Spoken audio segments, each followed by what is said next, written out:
Over 24 rockets and mortars hit southern Israel this weekend, the majority landing in open fields near this city of Sderot.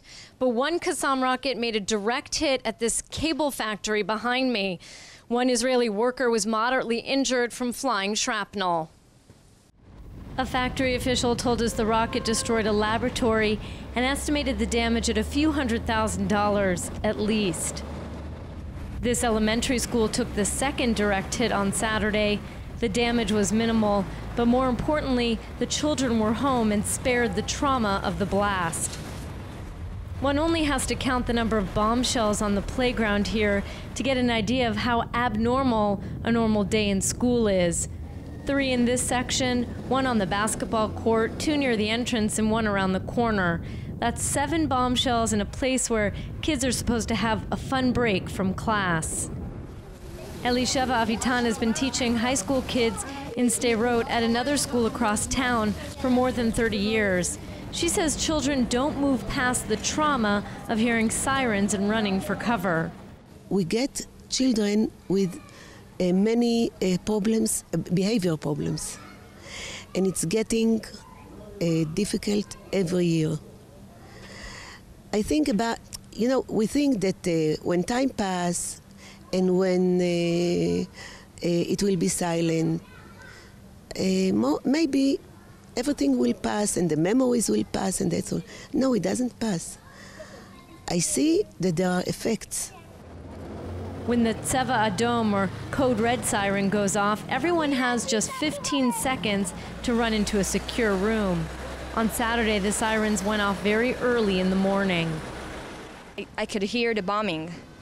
So I woke up, very, don't know what's happening, and went to the safe room.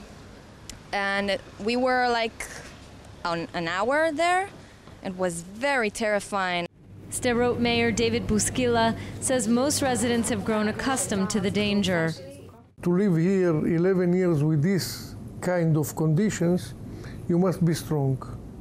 You must be strong and you must believe that this is your country. You have to be here and you have to protect this side of the country.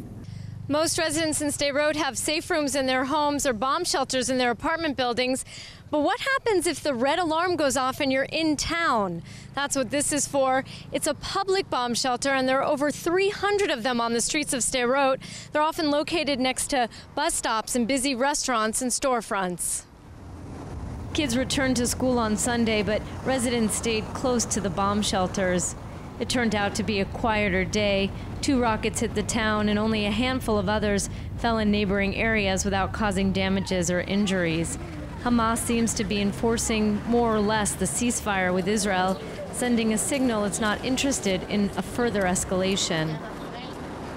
After Hamas and other Gaza militant groups fired over 150 rockets in the last week, Israeli Air Force counterstrikes have killed at least 14 Palestinians. Israel is also working to defuse the situation and avoid an escalation. No airstrikes were carried out in Gaza on Sunday. But Prime Minister Netanyahu vowed the army would respond strongly if the truce was broken.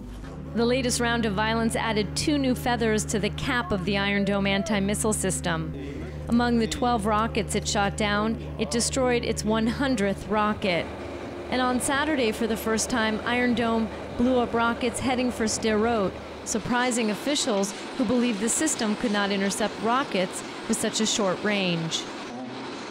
Of course, we need a battery like this here in Sderot. We think that it's necessary. We think that it's something that can save a life also.